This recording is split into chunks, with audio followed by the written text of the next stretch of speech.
Hello, everyone, and welcome to the IGP Soundbite. I am Professor Henrietta Moore. I'm the founder and director of the Institute for Global Prosperity, and lovely to have you all with us today. It's my great pleasure to introduce our speaker today, Keith Tyrell. Keith Tyrell is director of Pesticide Action Network UK. He has many years' experience of working with grassroots organizations and smallholder communities in the Global South to tackle environmental and health problems. And in addition to his international work, he's also worked on UK and EU environmental policy at the ENDS report, where he was climate and energy editor. Keith holds a doctorate in development studies from the University of Sussex. And he's here today to talk to us about pesticide action, about the work they do, focusing on tackling the problems caused by pesticides and promoting safe and sustainable alternatives in agricultural, urban areas, homes and gardens. Pesticide Action Network UK works tirelessly to apply pressure to governments, regulators, policymakers, industry and retailers to reduce the very harmful impacts of pesticides on both human health and the environment. Keith, welcome to the IGP. Thank you so much for coming. And could I please offer you the floor? Great, thanks very much, Henrietta. I actually have a short presentation, so I'm going to share my screen right now. Perfect. Hopefully that will work. There we go. You've given a nice potted introduction to Panuke, but my guess is that not many of the people who have tuned in today actually know a lot about us. So I thought I'd spend a couple of slides talking a little bit about what we do, because Panuke is quite an interesting organization. I mean, our goals are quite straightforward. We focus on eliminating hazardous pesticides. We want to reduce dependence on pesticides. But critically, I think the third point about our mission is that we want to promote ecologically sound and socially just alternatives to chemical pest control. I mean, there has to be an alternative. Pesticides are there for a reason. There are pest problems, so you need to replace them with something else that works, but hopefully that is less harmful. PAN is quite an interesting organization, as I say, because we do a lot of things. We're a very technical organization. We're a very an organization that focuses a lot on expertise and getting things, the detail of what works. I've broken what we do into, a handful of areas. The first one, and I'll probably talk about this later on, is our field projects. We currently support around 10,000 farmers in Africa, in Benin, in West Africa, in Ethiopia, in East Africa. The way we operate is we don't have field offices ourselves. We don't use expatriates. We don't have, Pan-UK Ethiopia office. We work through local organizations, and a critical part of what we do is to build the capacity of those local organizations to support their own communities, to interact with their own policymakers, so that the expertise lives and exists in that country. So that if Pan-UK moves out or Pan-UK moves on or whatever, those organizations are still there. And I think this is an often overlooked success, or an often overlooked part of development work, is that actually building the local capacity. When you leave a country, when you leave a project and you've got an organization, a local organization that has capacity and expertise, and it is still functioning and is still operating, that is a huge win. Forget about what the project itself achieved. For the long-term future of the countries, having that local capacity is essential. But we do other things. I'll touch on a couple of them. Health monitoring is one of the critical things we do. There is very, very, very little data on the health impacts of pesticides. Countries, particularly in the Global South, do not systematically collect information on pesticide poisoning. If you look at the WHO standard health indicators that countries collect, they have one box on poisoning. It doesn't differentiate between pesticide poisoning. It doesn't differentiate between whether it was intentional poisoning or occupational poisoning. For example, in a country like Benin, death certificates are optional. So the data just does not exist. Most pesticide poisoning occurs in rural communities, which are often far away from medical professionals. And also the evidence of showing that that an illness was caused by pesticide poisoning is quite a high bar. So actually, it's invisible. And if it's invisible, then policymakers won't act on it because they don't have the pressure to do that. They can't see what's going on. And also they can't develop appropriate policy interventions to deal with the problem. Another area which I'll just quickly touch on is action research. We have quite, as I said, quite an expert team. And a lot of what we do is research into appropriate solutions, appropriate responses, appropriate policy responses. And we partner with a lot of organizations. One of the projects that we're currently working on is with UNEP and WHO. It's the Chemical Observatory, which is looking at data that's generated through national statistics. And this, I think, was set up when Jackie was at UNEP. So we work on that. We work to identify different solutions. One of the key issues that we do is, again, we work with local organizations and we find local solutions. I'll just quickly point out one area which I think is a good example of this.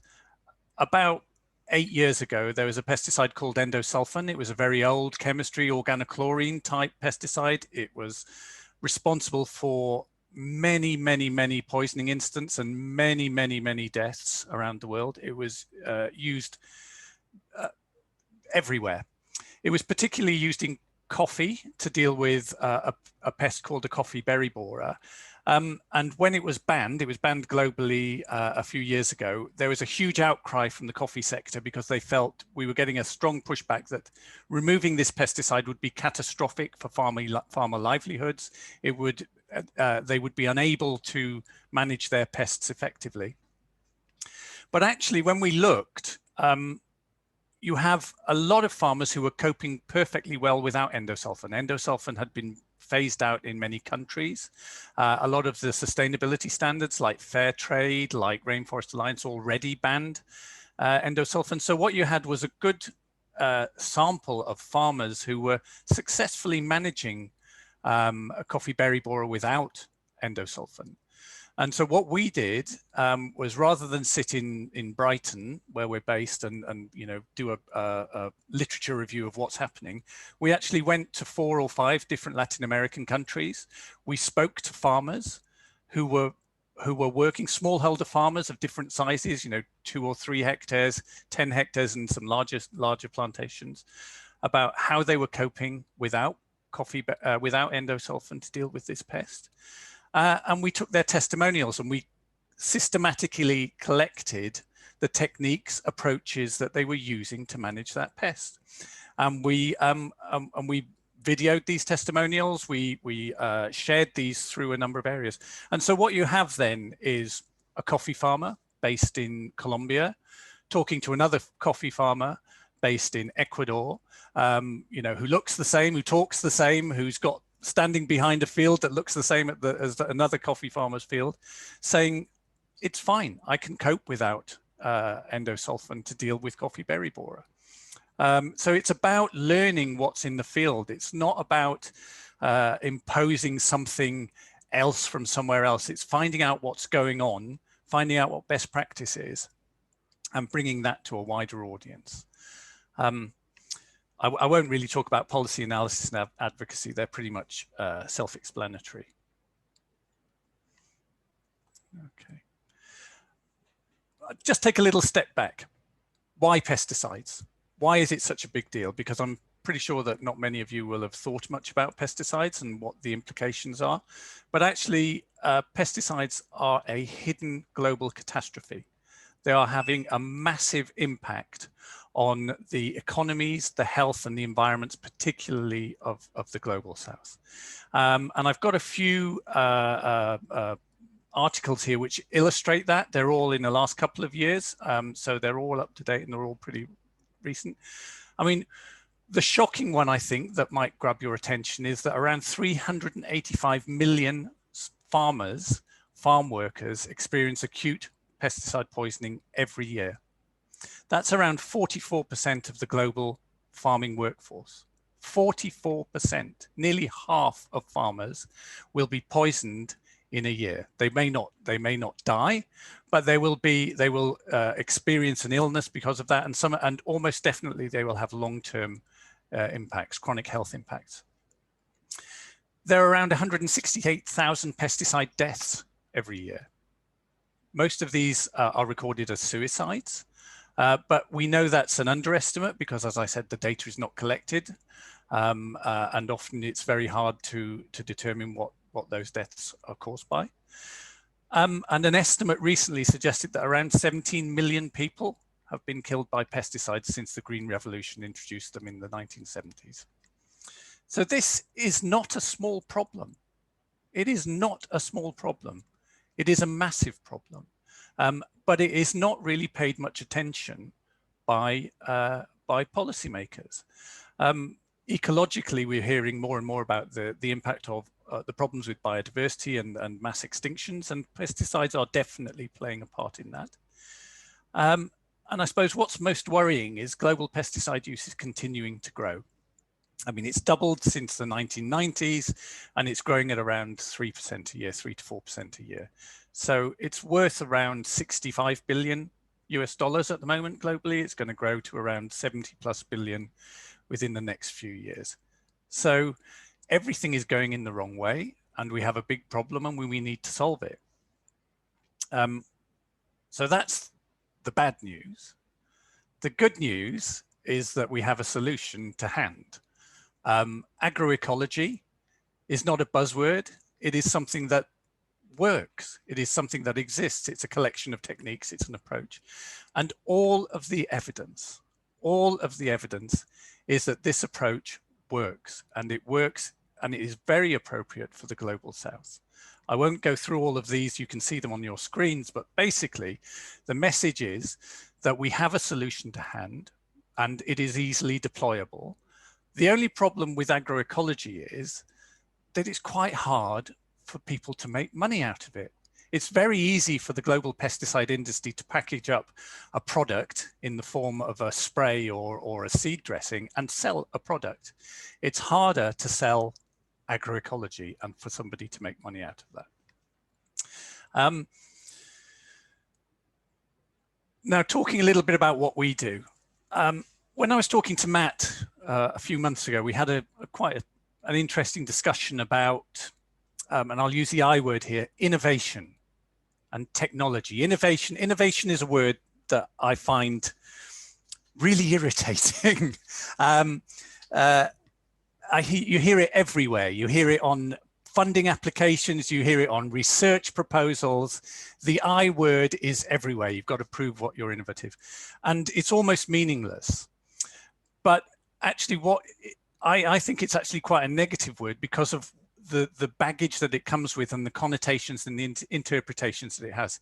Innovation, when you say that to somebody, particularly in sort of development or a donor, immediately things that spring to mind are apps, mobile phones, or some external input, something that's developed by an expert and shared with a community. It's something that comes from outside, and it's something that's given to a community.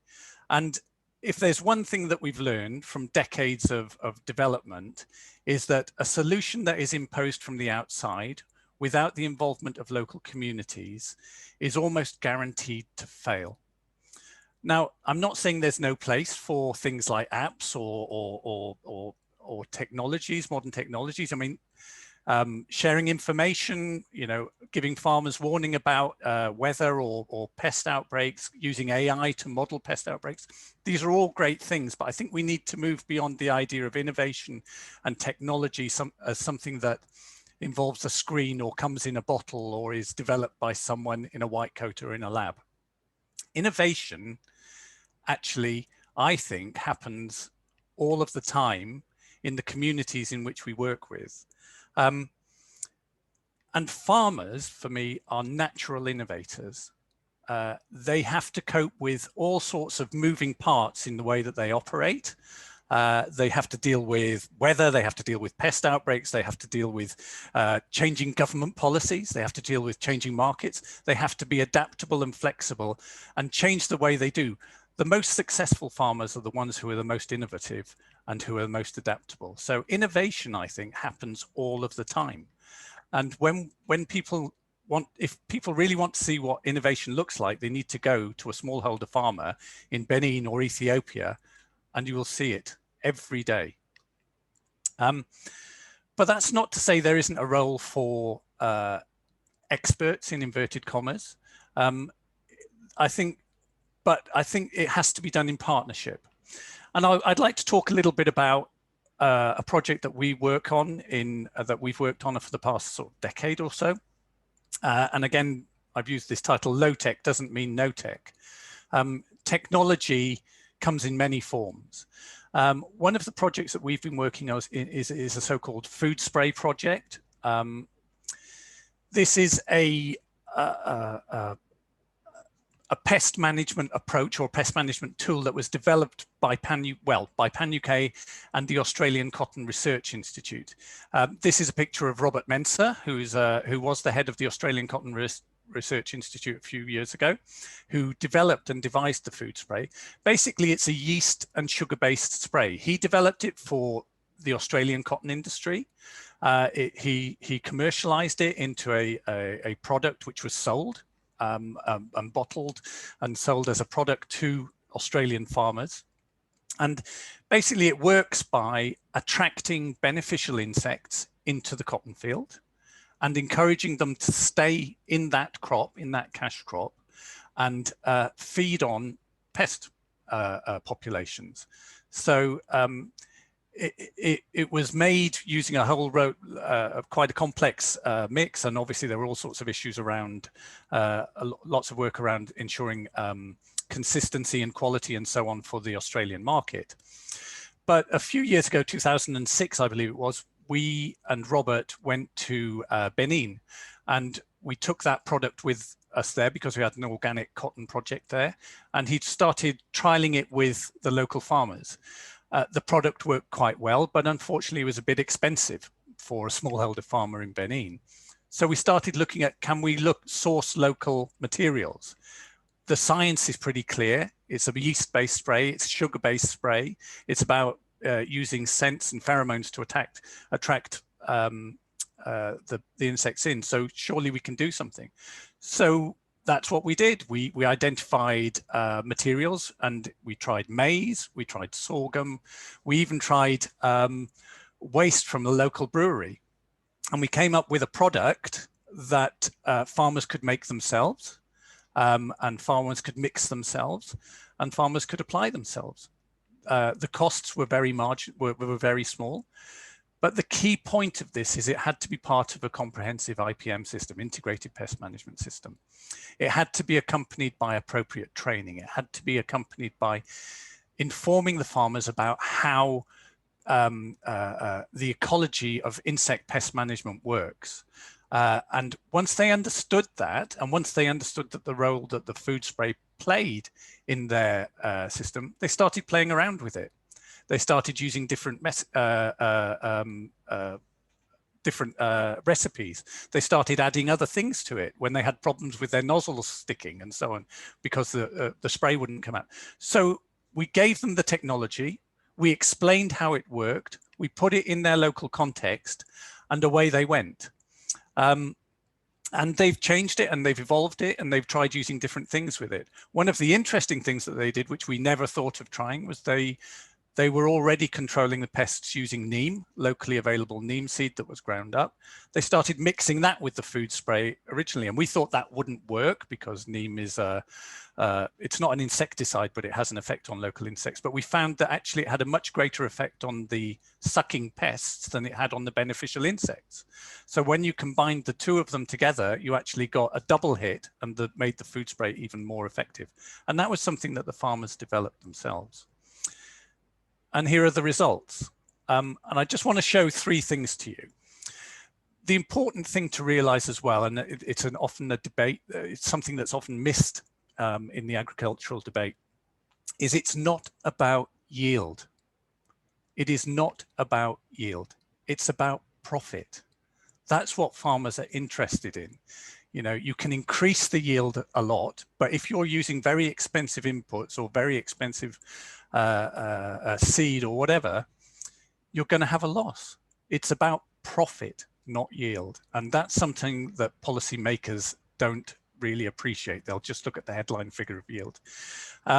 So if we start at the top right hand of the table here, you can see that the gross margin, i.e. the farmer profit from using the organic cotton Benin food spray, is the highest amount. It's 125 CFA, which is the local 125,000 CFA, which is the local currency, which is actually more than the conventional cotton margin of 89,000, even though the actual yield is slightly down. It's about 20% down, and a 17% drop, 17 to 20% drop in cotton from conventional cotton to organic cotton is quite common, sometimes even further. So theoretically, so if a policymaker looked at it, they'd say, well, the yield's lower, so we're not going to do it. But actually, because the input costs, if you look at the costs of pesticides, 105,000 CFA per hectare, once you take that away, the profit is much more. So our farmers who use this approach make roughly twice as much as their conventional neighbors. So unsurprisingly, we don't have a problem in recruiting farmers to our project. And again, just one other thing, when we recruit farmers, we don't say to farmers, stop using pesticides, go organic. What we do is we say, we can help you reduce pesticides and we can increase your profit. And that's a much stronger message than stop doing this because you'll damage your environment or something. The final thing I wanted to draw your attention to is in the bottom left-hand corner is the untreated control. So this had no pesticides. This was just the cotton left in the field. And if you can look, it's 17 kilograms per hectare compared to over 1,000 kilograms per hectare for conventional. And what that says, what that means is you cannot take a pest management tool away from the farmer without offering an alternative, because the results will be catastrophic. And what will happen is that the farmer will revert back to using the approach that was causing the problems before, may do it in a hidden way, which is even worse because you can't track it. So if you're going to replace, encourage a farmer to stop doing something that's damaging to their environment or their health or whatever, for whatever reason, you have to have a bloody good alternative to replace it with. Otherwise, you're going to run into problems. Because as I said, these pesticides are used for a reason. They're very effective at killing things. So you need to find some other way of controlling the pests. Then the story continues. The next thing we did, so after a number of years, nearly 8 years of developing the food spray in Benin with our farmers and seeing it widespread uptake, so literally thousands of farmers were using it in Benin, and we had some pilot plot. We'd collected the data and developed everything using field pilot plots with the farmers. We felt confident enough that we could take this elsewhere. And so we took it to our cotton project in Ethiopia. But the way we did it was, first of all, we took our Ethiopian partners to Benin, and we showed them how our Beninese partners were operating, how they were using it, how they'd set up the pilots, how they trained their farmers, showed them the entire training program that they were using. And then when we were ready to launch it in Ethiopia, and the system, we'd recruited some farmers, we actually took the Beninese extension officers. So these are the extension officers who live in the village in Benin. These are the ones who have contact with the farmers themselves. These had, often never left Benin before. And we took them over to Ethiopia to explain how they did things. So they don't need it mediated by me. They could speak directly to one another and they could share their experience. And they were far better at doing it than I would ever have been. So for the last, so that was in 2013, and we set it up with some pilot plots originally, working with the farmers themselves, and you've got some results here which show that, again, as we thought, the food spray would be quite useful, quite effective. And again, we see some innovation already, because we took over the Beninese food spray. We used the recipes and the approaches that had been done in Benin. But the Ethiopian team decided to play around with the recipe, look at what was available locally, what crops were cheapest that they could use to develop it with, and developed their own Ethiopian food spray using the science. And they set up some pilots to trial them and compare which ones worked best. And you can see the results there.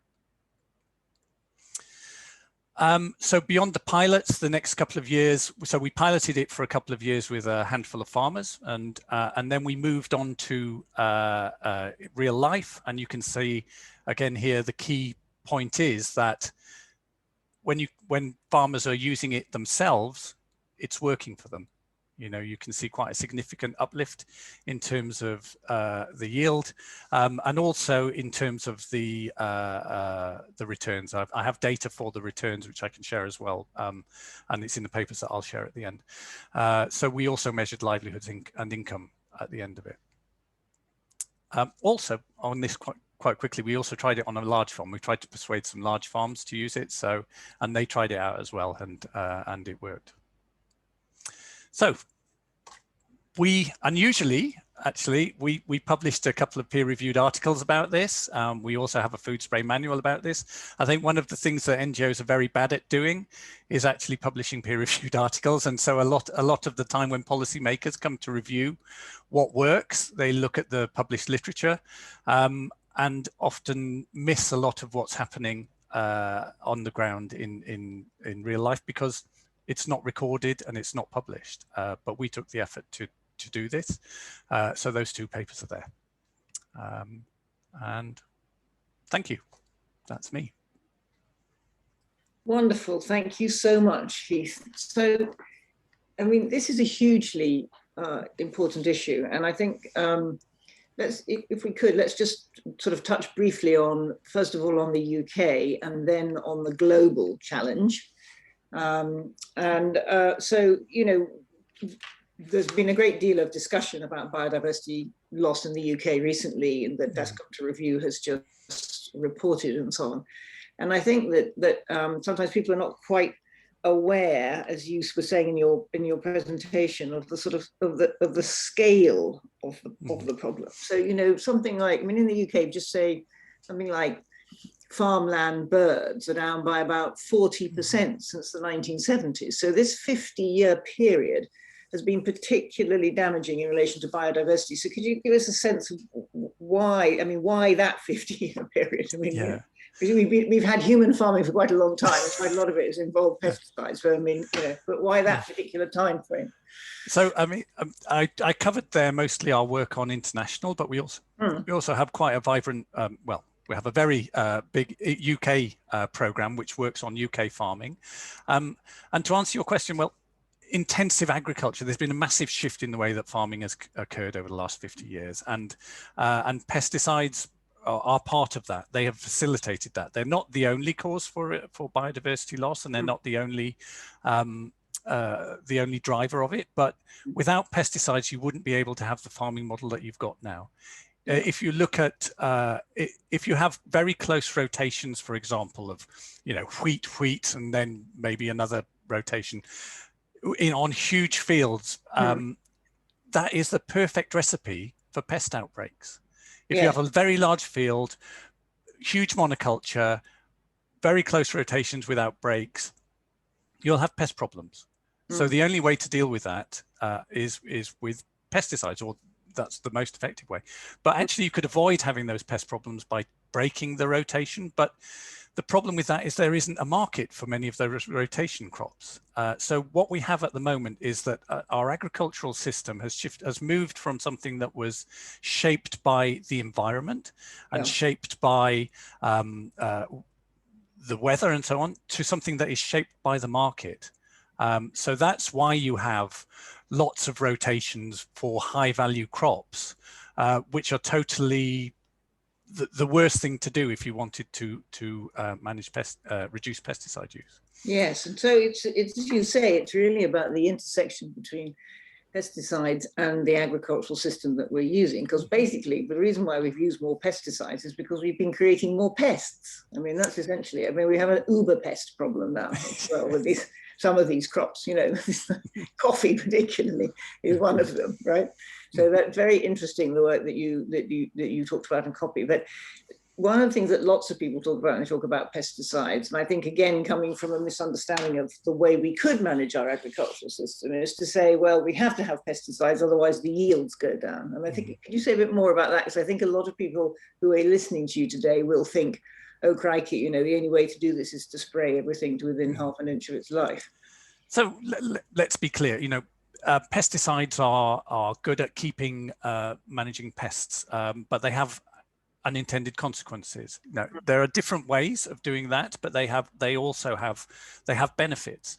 But one of the things might be a drop in yields. As I mentioned earlier, I mean, I know more about cotton than most other crops, but the difference between organic cotton and conventional cotton side by side in you know, similar farming systems is about 17%. But there will be a yield drop, but it's not about yield, it's about profit. So if you've got very expensive pesticides, then your input costs are going to be higher. Also, the economics often of pesticide use are distorted by government subsidies, particularly in the south. So the pesticides are very cheap. So it makes it even more difficult to change. Also, I mean, particularly in the UK, for example, come back here, if you want to grow a crop and you want to get pest management advice, nearly all agronomists in the UK have some form of relationship with pesticide manufacturers. You know, so you have a big problem with the conflict of interest. I mean, I think one way you could get around that is we had if you want independent financial advice, you have to go to someone who hasn't got the links to the products that they're selling. And I'd like to see a similar model in the UK where you get independent agronomic advice, where the advice is really about what will work for you and what is best for you, not necessarily what would be the best way of selling a pesticide company's product. Yeah. I can see all my panel put their cameras on, which means they're getting excited about talking to you. So I'm just going to give the last thing. So what kind of connection then do we need to worry about, if any, between the pesticides and the fertilizers here? I mean, because the total amount of chemicals we're putting on these fields is quite extraordinary, isn't it? Yeah, I mean, as I said, it's a farming model. That's the thing. And the farming model will not work without huge amounts of external inputs, whether that's fertilizers or whether that's pesticides. There is another model which does work, which is agroecology. But as I said, if you're a fertilizer company, you can sell a product, you sell something, you've got something tangible to sell. If you're a pesticide company, you've got that. If you're trying to sell agroecology, it's much more difficult. You're selling knowledge, and selling knowledge is hard to package up and sell, you know. And also there's a huge inertia in people shifting away from what they're comfortable with. Farmers, unsurprisingly, are risk averse. You know, they have enough risks that they've got to cope with every day. And so they don't like shifting something that they don't know, they're not confident is going to work. So you've got a big uphill battle to fight straight away. Yes. And I think the final thing is the power of the market. You know, things may cost more. You know, we may see a small dip in yield, or we may see price of things going up. But if you look at the profits of the supermarkets, if you look at the profits of the food companies, those drops could easily be absorbed by those organizations, but they won't. So there is a problem with where the money sits. You know, when I worked in my research originally in with farmers in the Caribbean, the farmers were at the bottom of the chain. They bore all of the risk. They had no control over the price they paid. There was a very tight supply chain, vertically integrated supply chain, but they bore all of the risks. In cotton, for example, that was a banana system. In cotton, you have a very diverse supply chain. You have loads and loads of different actors in it, very completely different structure, the opposite. But the farmers, again, bear all of the risk and have no control over the price they pay. So we need to find some way of shifting that balance so that the risk and the benefits are shared more evenly with the different supply chain actors. Yes, wonderful. Thank you very much. Well, look, I'm going to invite Jackie McGlade to come in, and I know you know Jackie, and she's of course our wonderful scientist who works with us at the IGP. So she can ask her own question because she's on the panel. Jackie, please. Thank you so much, Henrietta. And Keith, great to see you again, and wonderful talk. I think every single word I would have been cheering if I'd had my if I'd opened my mic. Just one observation: it's not just in the developing world that you see this. We've been working in Australia, talking to regenerative farmers, and with the drought, they've literally experienced the same thing, where because their input costs are so much lower, as opposed to the neighbours who are, sticking a whole pile of inputs of pesticides and chemicals. When it came to the profit line, even though their yields were slightly less, because they didn't have any costs, they actually had some profit, which meant they could survive through the drought. And we've seen that now over the last 3 years, that the numbers of farmers who were not succeeding, who were on the high input line. So it's a strong message. I really think it's there. But I'm going to come back to your concern. I completely agree about how to sell agroecology or regenerative ecology, agriculture. Because of course, Matt and Henrietta and Sam know this, that when we're working, say, in Kenya, and you're working on the ground with smallholder farmers, there is a big gap in knowledge between things that they may have done in the past but thought they were the poor cousin. In other words, they couldn't afford to buy the fertilizers and the chemicals. And they sort of were belaboring under this opinion or this vision that they were somehow not keeping up. They weren't a modern farmer. And now here we come down the farm path saying, no, actually what you're doing is brilliant and we don't want you to change. So I'm wondering, how do you, and I know seeing is believing, but is there another kind of message that we can do to unstitch that somehow, that modernist idea that agriculture with all its trappings is the way that we have to go, as opposed to back to, literally creating manure out of what they have on the farm and so on and so forth. I don't know if you've tried any local scale training, campaigning like that, because it's a real struggle. They want to go and buy it because they feel that it makes them an important farmer if they go out and buy the pesticides and the chemicals. Yeah, I think, it's a difficult sell often. I think the way that we operate is very much by seeing is believing. And so we deploy the UN Farmer Field School approach, where we have lead farmers who are successful, and they look across the field at what their farmers do, their neighbors do, and they say, well, I'll try a bit of that, thanks. And they typically try a small corner of their field out first and see how that works, and then grow and expand. I think one positive thing to say is that you have a very large now and growing middle class in many of these countries, in low and middle income countries, and they have a demand for so-called environmentally friendly crops as well, not least because you have a big problem with pesticide residues, much bigger problem with pesticide residues on the food that's sold in these capitals in Africa, for example, than in Europe, because they're not regulated the same way. So you actually have quite a big market. So one of the things that we've found is that I didn't mention we have a project in Ethiopia selling vegetables, and the market they sell it to is in Addis Ababa. And there is a demand for the tomatoes and things that are grown there, where we say using less pesticide makes it easier to sell. And if they can show it that they use less pesticide, they get a better price and they get a more stable market for it. So I think on the plus side, there is demand in these countries for the local markets, which is frankly where most of this food is consumed anyway. The amount that's traded is much lower than is what is consumed locally. So yeah, great, wonderful. I'm going to invite Matt in next, and then we're going to go to Alex, who's on the line. So, Matt. Thanks, Henrietta, and thanks, Keith, for a fantastic talk.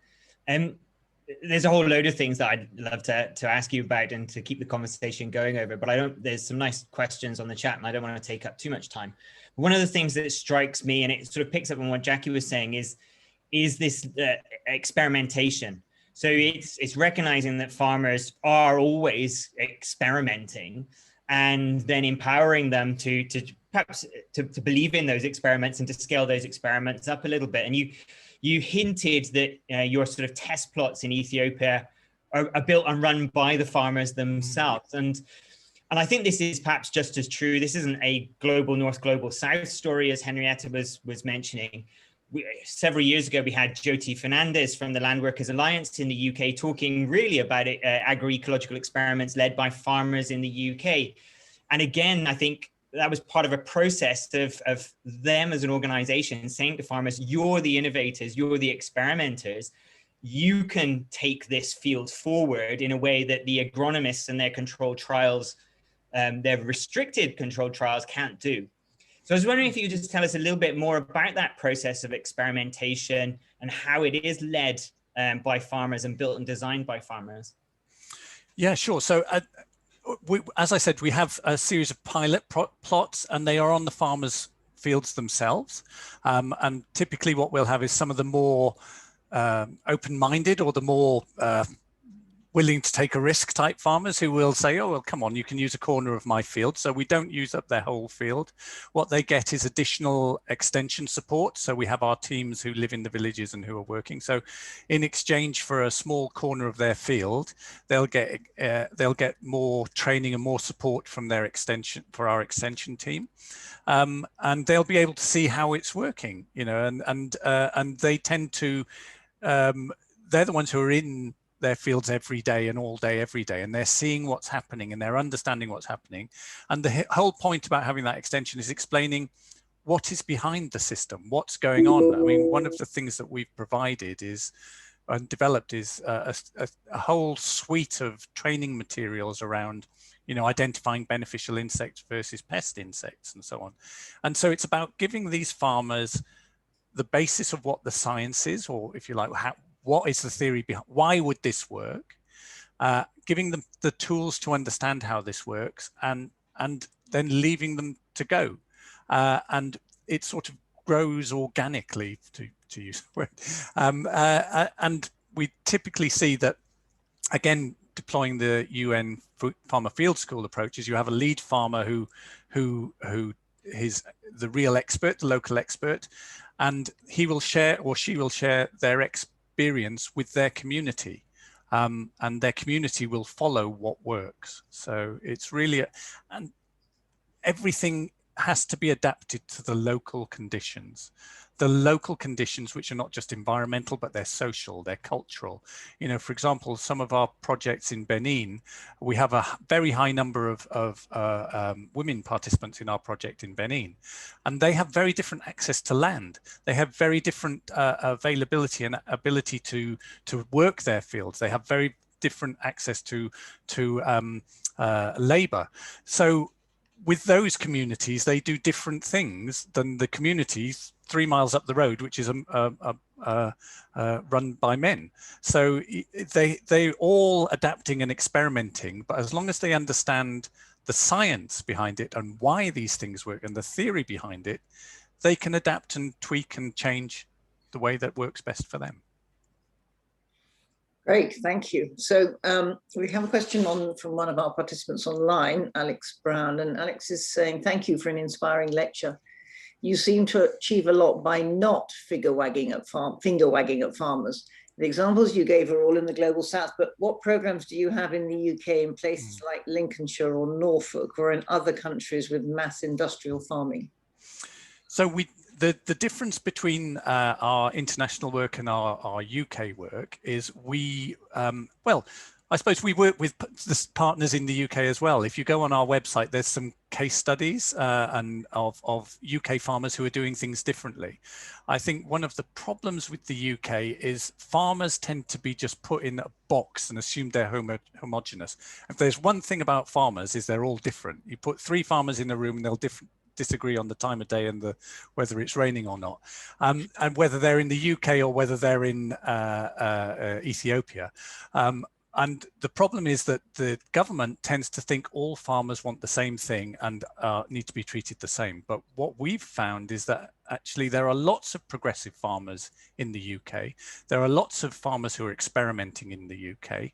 And what we need to do is make the policy framework that exists in the UK support that experimentation and farmers to do different things. So if farmers want to cut their pesticide use, they should be rewarded in doing that through the environmental land management system or whatever. So go on our website. We've got some examples there of what innovative farmers are doing in the UK. Okay, splendid. And we've got another question from Charles Croydon, who's saying, what is your view of the recent consultation on sustainable use of pesticides draft national action plan? Do you have a view on this, Keith? I do. So the national action. Oh, we're getting into techie stuff. This is my happy place. The national action plan is a very arcane document that basically, but it's a very important one. It's the document that governs how pesticides will be used in the UK going forward. It stemmed out of the EU Sustainable Use of Pesticides directives, which required all countries to have a national action plan. Now, what I think is exciting about the new version of the National Action Plan is that the last time we did this was about 8 years ago, and no one responded to it because it's not got the sexiest of names. Very few people know what it does or how important it is. Yes, I'm not surprised. So almost entirely it was PAN plus farmers' organizations or chemical companies or whatever. There was a handful. This time around, there were 200,000 emails to DEFRA about this topic. There were over 50 different organizations, 200,000. Wow. Over 50 different organizations, including health organizations, including academics, including progressive farmers, responded to the consultation and got their views out. So all of a sudden, DEFRA is being flooded with a different viewpoint from what it was before, which was keep going as we're going, business as usual, manage pesticide risks rather than tackle and eliminate pesticide harms. And I think the language, the things are moving forward quite dramatically. Right. So I'm now going to invite Sam Lunn-Rockcliffe to give a question, and he's also on the panel, so he can ask his question. Sam, please. Hi, Keith. That was totally fantastic, and it's a really great pleasure to hear you talking about some of these really pressing issues. I just had a sort of small observation and quite a small question around the idea of national and global food insecurity and the narratives around this. So you made a really interesting point about reframing IPM technologies and perhaps agroecological technologies as a whole around the idea of profits rather than yield output. And profit by extension is helps people support their livelihoods. It's not about just producing as much output as possible, but actually the profit helps underpin a load of other things that are really important for social and economic dynamics on a local community level. But to many policy makers, yield is still a dominant priority and sort of a metric of success in terms of national or international agricultural outputs, particularly in light of issues around global population growth and global food insecurity. Do you think that these narratives around global food insecurity are warranted, or do you think they actually they're a distraction from some of the more complex issues around the politics of food distribution? So I will direct you back to that that one of my early slides, which showed the research from the IASTID report and from Jules Pritty's report about 8 years ago, that showed that agroecological approaches can double food production within 5 to 10 years. And we know that can happen. It can grow incrementally. We're not talking, I think the solution is there. And the evidence is that this will work. The second point, I think, is that people tend to forget is that with smallholder farmers, they tend to eat a lot of what they produce. You know, we've got our farmers in Benin and Ethiopia, they produce 15 different crops alongside their cotton. Some of those are for market, a lot of those are for home consumption. The ones for home consumption will not appear in any national statistics, none at all. But they are feeding a huge proportion of that population. Now, what I find quite worrying about the debate around increasing yields and focusing just on industrialization of agriculture is that if you sweep away that mode of agriculture and go hell for leather for a very intensive agriculture, you're basically going to have to massively increase the yields of that intensive area as well to feed the people who are feeding themselves, if that makes sense. And those statistics are not captured by these people who argue for that type of shift. So I feel that this shift towards greater intensification, greater industrialization of ag is actually an incredibly risky approach. It is not without risk. And people don't seem to recognize that because you are replacing at a swoop something that is not only that is currently feeding 1 billion people because they are eating a lot of what they're growing themselves. Yeah. There's a question from James who's asking, does pesticide use contribute towards soil erosion or the long-term viability of farmland? It's not an easy one to answer. It depends on how pesticides are used, which pesticides are used, and so on. But I mean, for example, what pesticides do result in is unsustainable cropping practices. They use, if you look at a lot of herbicide use, it results in, you know, bare soils and so on and so forth. It supports practices which result in soil erosion, let alone the chemical effect on the soils themselves. Obviously, if you're using, you know, some of the broader spectrum pesticides, they're going to harm soil organisms. You know, everything has a consequence. Everything has a knock-on effect. When you're putting something into the system which is either physically or chemically damaging to it, it's going to have an effect. And what we see is there's a big problem with soil organic matter. Our farmers, for example, have the soil that we periodically measure the soil health, and there's a lot more organic matter in our farmers' soils than their neighbors, which means that they're better able to cope with droughts because they absorb water more.